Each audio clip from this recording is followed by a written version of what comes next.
Instituto de Gestão e Equipamento no Apoio Desenvolvimento e Infraestrutura.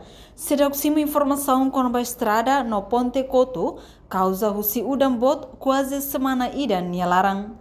Presidente Instituto de Gestão e Equipamento no Apoio Desenvolvimento e Infraestrutura, Ana Paula da Cruz, atou informação ne. Foi em audiência da Comissão e Parlamento Nacional e a segunda-feira ne.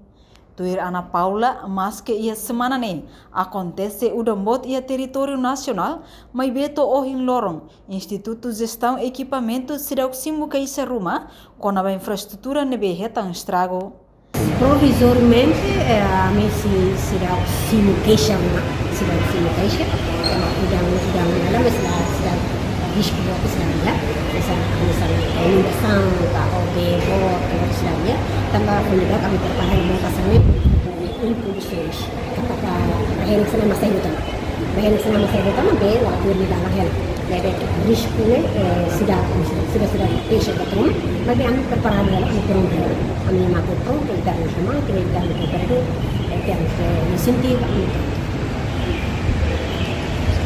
Entretanto, IZADIP, Ninha Recurso Humano Preparado, inclui equipamento CIRA, Horitumba terreno, bahira acontece desastre ruma, nebe resulta dalang coto no ponte tohar.